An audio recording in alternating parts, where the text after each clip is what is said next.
இன்றைக்கி நம்ம ஒரு நல்ல ஒரு விஷயம் தான் பார்க்க போகிறோம். அதாவது நம்ம கார்டனில் பார்த்திங்கன்னா பன்னீர் ரோஸ் சூப்பராக இருக்குது. நல்லா வாசனை தரக்கூடிய பன்னீர் ரோஸ் நிறைய முட்டுக்கள் வச்சு பூக்கள் தொடர்ந்து வந்துகிட்டே இருக்குது. அதை எப்படி மெயின்டைன் பண்ணுறதுன்னு பற்றியும் ப்ளஸ் நல்ல ஒரு அறுவடையும் பார்க்க போகிறோம். இதெல்லாம் தான் நம்ம ஹார்வெஸ்ட் பண்ண போகிறோம். வாங்க ஒன்றொன்னா பார்த்துட்டு வந்துடலாம். ஃபஸ்ட்டு பார்த்திங்கன்னா நான் காராமணி ஹார்வெஸ்ட் பண்ணிக்கிறேன். நான் சொல்லியிருந்தேன் 2 வெரைட்டிஸ் வச்சுருக்கேன்னு. பச்சை பாருங்கள் பக்கத்துலேயே தொங்கும், ப்ளஸ் ரெட் வெரைட்டி. ஸோ 2மே நீட்ட காராமணி தான். நல்லாவே க்ரோ ஆகிருக்கு. நிறைய இருந்துச்சு, கொஞ்சம் காய்கள் இருந்தது. ஸோ அதை பொரியல் வைக்கலாமேன்னு சொல்லிவிட்டு நான் பறிச்சுக்கிட்டேன். கொஞ்சம் காய்கள் பறிக்காமல் இருந்தனால கொஞ்சம் முத்தி போயிடுச்சு, காஞ்சு. ஸோ அதை விதைகளுக்காக எடுத்து அதையுமே நான் சேகரித்து வச்சுருக்கேன். நம்மளுடைய சேனல் பார்த்துட்டு வரவங்களுக்கு கண்டிப்பாக நம்ம நிறைய சீட்ஸு ஷேர் பண்ணியிருக்கோம். ஸோ நீங்கள் கார்டனிங் வைக்கிறீங்க, உங்களுக்கு இந்த விதைகள்லாம் தேவைப்படுதுன்னா கண்டிப்பாக நீங்களுமே நீங்கள் கார்டனிங் வைக்கிறீங்கன்னா நீங்களும் இந்த விதைகளை நம்மக்கிட்ட வாங்கிக்கலாம்.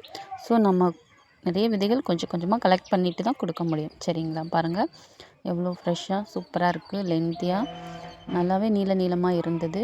அப்புறம் பன்னீர் ரோஸு நல்லாவே பூக்கள் வாசனையாக இருக்கும். ஒரு பூ பூத்தாலுமே நம்ம என்ட்ரி ஆகும்போது கார்டனுக்குள்ளே நல்லாவே ஸ்மெல் இருக்கும். மார்னிங்லாம் செம்ம சூப்பராக இருக்கும். எங்கேயாவது அதை இளமறைவில் பூ மலர்ந்துருந்தா கூட நமக்கு அந்த வாசனையிலேயே தெரிஞ்சிடும். அப்போது ஒரு பூ இருக்குது அப்படின்னு சொல்லி நம்ம தேடும்போது பிங்க் கலரில் நல்லா மலர்ந்துருக்கும். நிறைய கொத்து கொத்தாக பூக்குது. இதுக்கு நான் மெயின்டைன் பண்ணுறதுன்னு பார்த்திங்கன்னா ப்ரூனிங் நல்லா லாங்காக பண்ணிவிடுவேன். பெரிய ஸ்டெம்மாக கட் பண்ணிவிடுவேன். நம்ம கை விரல், அதாவது விரல்லேருந்து கீழே அந்த அடி வரைக்கும் விட்டு நம்ம லென்த்தாக கட் பண்ணணும். சொல்லப்போனால் ஒரு ஜான் அளவுக்கு கட் பண்ணணும். அது மாதிரி நீங்கள் கட் பண்ணிட்டீங்கனாலே போதும். அப்புறம் கீழே நீங்கள் புளிச்ச நீர்மோர் கரைசல், அந்த மாதிரி அரிசி கழுவுற தண்ணி, அதெல்லாம் வாரத்தில் 2 தடவை அதை மாதிரி நல்லா எனர்ஜியாக இருக்கக்கூடிய தண்ணி ஊற்றுங்க. அப்புறம் நீங்கள் மண்புழு உரம் கிடைச்சாலும் சரி, தொழு உரம் கிடைச்சாலும் சரி, இல்லை காய்கறி கம்போஸ்ட்டு, இதை 15 நாளைக்கு ஒரு முறை அடி உரமாக நீங்கள் மண்ணுக்கு அடியில் மண்ணை யூஸ் பண்ணிவிட்டு இதை மாதிரி கொத்தி விட்டு தண்ணி கொடுத்துக்கிட்டே வந்தீங்கன்னா போதும். நல்லாவே பூக்கள் இருக்கும். அப்புறம் நம்ம பார்க்குறது மூக்குத்தி அவரை. இதுவுமே நிறைய பூக்கள் எடுக்க ஆரம்பிச்சிருச்சு. ஸோ நமக்கு அறுவடைக்கு இருக்கக்கூடிய காய்கள்னு பார்த்திங்கன்னா கொஞ்சம் காய்கள் தான். ஸோ அதையுமே பறிச்சுக்கலாம்.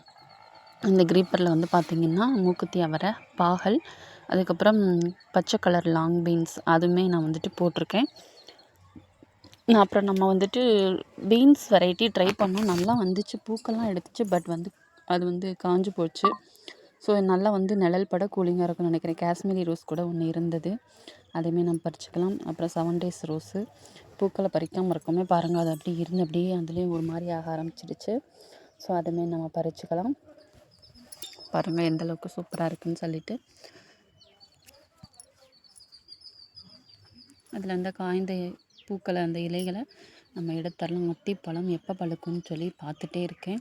ஸோ ஒரு பெரிய காயாக வந்துருச்சு. அதுலேருந்து கொஞ்சம் பிரான்ச்சஸ்வே நல்லா வளருது. செரிக்காய், இது பச்சை தண்டுக்கீரை, இது பொரியலுக்கு. இன்னொன்று சிகப்பு தண்டுக்கீரைன்னு வச்சுருக்கேன். இது தானாக வளர்ந்த செடி தான். அப்புறம் முல்லைப்பூக்கள் நம்ம கார்டனில் இருக்குது. அதுவும் ஒரு செடி இருக்குது. நல்லாவே தொடர்ந்து பூக்கள் கிடச்சிக்கிட்டே இருக்கும்.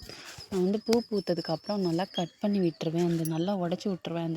அந்த பூ இருக்கிற எல்லாத்தையும் ஃபுல்லாக பூக்கள் எடுத்ததுக்கப்புறம். அதுக்கப்புறம் எனக்கு மறுபடியும் தளிர் எடுத்து அப்புறம் எனக்கு பூக்கள் வந்துட்டுருக்கு. ஒரு அவரை பாருங்கள், தூதுவளை நிறைய இருக்குது. இதையுமே பறிக்கணும். இப்போ பிரண்டை பறிச்சுக்கலாம். பிரண்டை நல்லா இருந்தது, நிறையா இருந்தது. அதையுமே நம்ம பறிச்சுக்கலாம். பறித்தா தான் நமக்கு சீக்கிரமாக அடுத்தடுத்து துளிர்கள் வரும். அதனால் நம்ம பறிச்சுக்கலாம். பிரண்டையில் நம்ம நிறைய செஞ்சு சாப்பிடலாம். துவையல், சட்னி, தொக்கு, அந்த மாதிரி நிறைய விஷயங்கள் செஞ்சு சாப்பிட்லாம். இலையுமே நம்ம சேர்த்துக்கலாம். நல்லாவே இருந்தது. இது வீட்டினுடைய சைடில் தான் வச்சுருக்கேன். இதுதான் காராமணி பறிச்சிற இடம். இது உங்களுக்கு காட்டியிருப்பேன். அதெல்லாம் காய் வச்சுருக்கேன். அதுவுமே நல்லா இருக்குது. அவரை ஒன்று தான் கிடச்சிது. இப்போ நிறைய பூக்கள் எடுத்துகிட்ருக்கு. இப்போ நமக்கு இதுக்கு முன்னாடி பூக்கள் காய்கள் பிடிக்கலைன்னா கூட இன்னும் பனி வந்துருச்சுன்னா ரொம்பவே நிறைய பூக்கள் காய்கள் எல்லாத்துலேயுமே நமக்கு பிடிக்கும். நம்ம நட்ட பீக்கன்லாம் நல்லாவே கொடி பெரிய பெருசாக இலைகள் போய் கொடி நல்லா பெருசாக போயிடுச்சு. இனிமேல் தான் அதில் காய்கள் கிடைக்கும். இன்றைக்கி தான் நம்ம பறித்த அறுவடைகள் இதெல்லாம் தான். எப்படி இருக்குன்னு சொல்லுங்கள். நம்மளுடைய அறுவடை உங்களுக்கு பிடிச்சிருந்தா கண்டிப்பாக வீடியோவுக்கு லைக் பண்ணிவிடுங்க. நீங்கள் கார்டன் விரும்பிகள், உங்களுக்கு பசுமை ரொம்ப பிடிக்கும்னா நீங்களும் கார்டனிங் பண்ணணும்னு விருப்பப்பட்டால், பண்ணவங்களா இருந்தாலும் பண்ணுறவங்களா இருந்தாலும் லைக் போட்டுருங்க.